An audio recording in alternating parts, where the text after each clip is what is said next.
Hi, my name is Bob Taylor, and I'm your host for this segment of Our Ventura TV. I'm here today with my guest, Kay Wilson-Bolton from the Spirit of Santa Paula. Thank you for being with us today, Kay. Thank you for having me, Bob. Okay, the Spirit of Santa Paula, that encompasses an awful lot. You have a lot of spirit there. Why are you there? We started as a community-minded group of 6 business people in 2002. We were coming off 2 very difficult land use elections that had divided the community, and we thought that we could do some kind of events and conversation opportunities to heal the community. It divided the community between the have and the have-nots.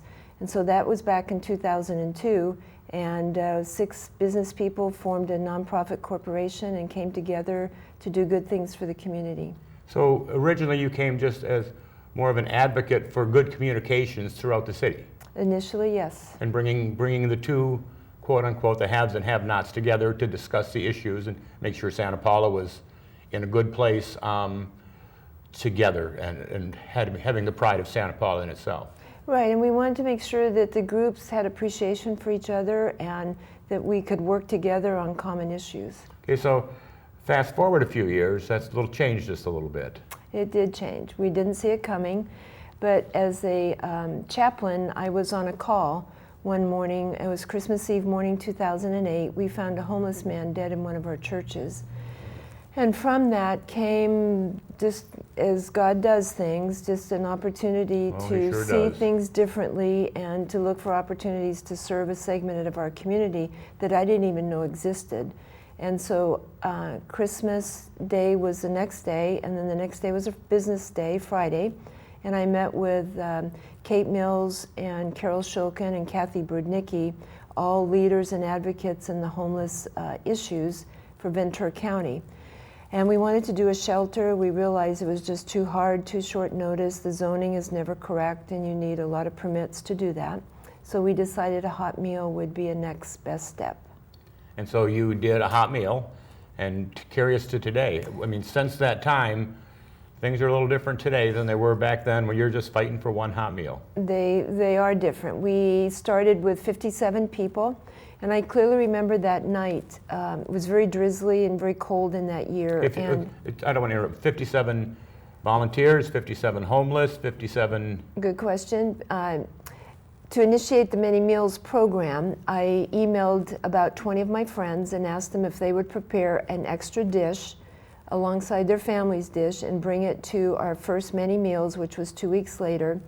And we notified everybody in town who knew a homeless person and where they frequent. So it's strictly word of mouth through the area of Santa Paula. And that night, the first Many Meals night, there were 57 people who came to be served dinner. Goosebumps. Right. How many meals did you have ready? About 60. Oh, so it really worked out good. It did, and we planned well, but what we learned from that is that people wanted takeouts because women were coming who had a family or friends at home who were living with them that didn't have food, and so we started a takeout program against my wishes because I wanted it to be family dining. But the younger volunteers convinced me that takeout is the thing to do these days. Well, I guess it really is. I understand the family dining, but not everybody can get away at all times, especially with kids at home. So you're doing more than just homeless at this particular time. Right. Our program has gone into homeless and hungry families is how we characterize it. Okay. And we now are at the Presbyterian Church, and we serve 600 meals every Wednesday. And today is Wednesday. So today's one of our busy days. So today's your meal day. Right. Hey, why don't you give me, just off the top of your head, a typical meal? Typical meal is very nutritional. We always ask God to bless the food, make it nothing but nutritional and delicious. And today's meal is chicken salad with pasta, olives, fresh peppers, fresh tomatoes, served on a bed of romaine lettuce. Sounds like a restaurant. And one of our local restaurants gives us enough carrots for all of the meals, and we cook them, butter them, sometimes put a glazed sauce on it.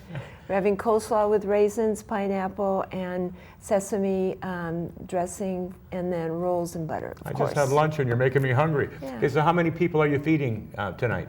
We serve 600 meals, and many of them are takeout. But what it is, it's mothers coming in at the 5 o'clock hour, maybe taking 6 meals home.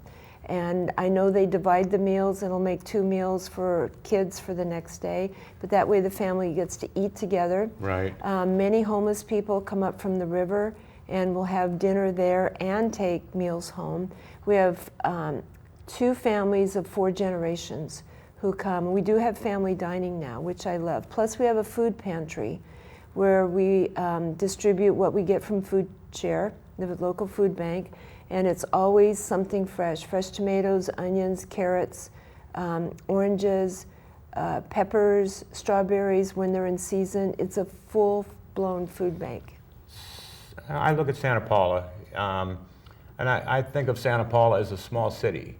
And then to think you have to feed 600 people in that and probably not getting them all, I guess most of us just keep our head underground and don't pay attention to that kind of thing, or how many of that kind of stuff is needed. Well, we live in what's called a food desert. There are many food insecure people in our community and Fillmore and probably the Santa Clara Valley, but in every city you'll find food insecure people, particularly among children who just aren't getting enough food, and we try to fill that. And at one time I thought I would get involved in global organizations, but I've realized I can only do what I can do in my community, and we are there to make a difference for those who are food insecure.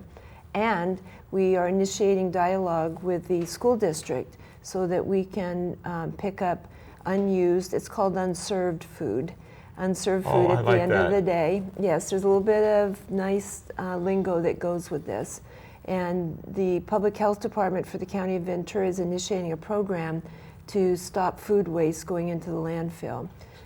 Wow, so you can, that is more than just a little thing you started out to heal 2 little communities together, right, or 2 people of communities, so, and that's a lot more than what you were starting with just feeding your homeless. No question, we're called More Than Many Meals. We're the resource for refrigerators, repair people, we connect them with mental health, we provide showers on a weekly basis, we provide socks, underwear for the homeless population. We have a drop-in center where the homeless people come every weekday and they have breakfast with us.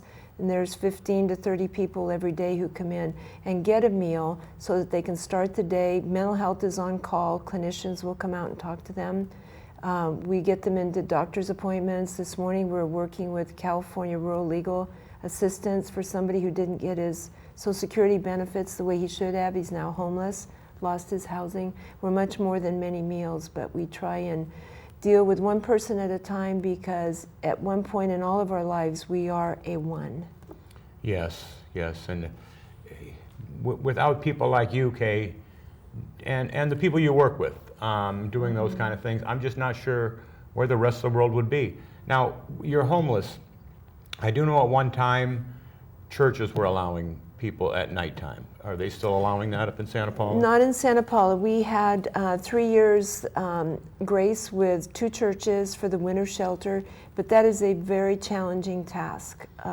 Some homeless people are more respectful than others are. When they're high or drunk, they don't always think the way we want them to. In fact, they never do, unless they're very compliant, and they were bringing drugs in and we were having a difficult time monitoring it. So we cut that off and the armory became the substitute, but that's a challenge too because they have to get bus over there. And there are many people who think that if Kay would stop feeding and serving the homeless population, they would move to Ventura. And I have news for everyone. My homeless people are in Santa Paula because they were born there. Many of them have children there, their parents are there. That's where they spend their day, it's where they live. They don't want to go hang out in Ventura, and I know Ventura doesn't want Santa Paula's homeless people. They have enough of their own.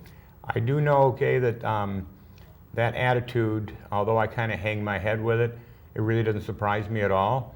We tend to, all of us to a certain extent, we tend to turn a blind eye on the things that if we can't help or it isn't near and dear to us, we tend to turn a blind eye on it because we just don't have time to think about it. And that's really a negative thing I'm saying. I understand that. Okay, now let's get back to what your average person can do and how they can contact you to help. what do you need from somebody like me or even somebody from out of the community that can help with that kind of thing? Yeah, I will always take volunteers, and it takes about 50 to 75 people every week to put the meal together, serve it, and clean up. So we have many children come with their parents who get to see another side of life so that they don't grow up thinking that everybody has it as wonderfully comfortable as they do. Yes. And we need drivers. We go to grocery stores 4 days a week and pick up thousands of pounds of food, unserved food, and we redistribute it throughout the community at 3 food pantries during the week. Funds are always helpful, but we work with very little and make the most of what we have. And I need people to pray for us because it's hard work, but we're there for them. And my goal is to have no homeless people. And every one of them is impaired in some way, whether it's mental illness or it's caused by whatever, but I never met a homeless person who didn't have a first birthday or a first Christmas or love Santa Claus. And somewhere along the line they stumbled. Some can get up, some can't. I don't know why, but I want to be there for those who are ready to stand up. Especially those that have a story they need to tell. I mean, once you get that story, sometimes you can help. It's just them needing somebody to talk to get those kind of things out. Okay, so how do people get a hold of you if they want to help? They can call me directly at 805. Is it okay to give the phone number? Yes, and everybody get a pencil that's out there, Okay. nice and slow. Okay. 805. It's 340-5025. We're on Facebook, Spirit of Santa Paula, many meals, and we have a website that is spiritofsantapaula.org. Okay, so one more time with the phone number, and I do want to tell you this. I've been doing this show for a couple of years now. People send people to websites, people give people office numbers. Nobody's ever given a personal phone number, so thank you very much for that, Kay. What's that number once again? Yeah, it's 805-340-5025.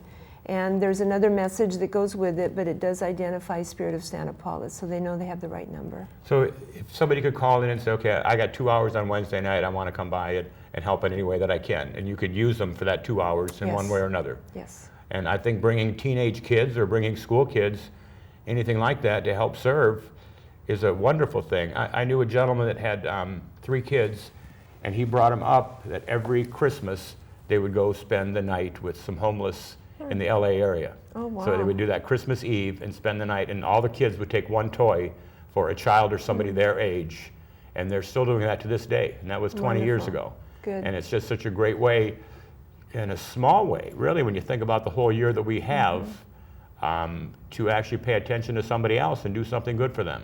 But it's life-changing for everybody. Oh, the one night I went up and spent a couple you years did. ago, okay, I still talk about it, Yeah. and that was At the life-changing for me. shelter, yes, it was.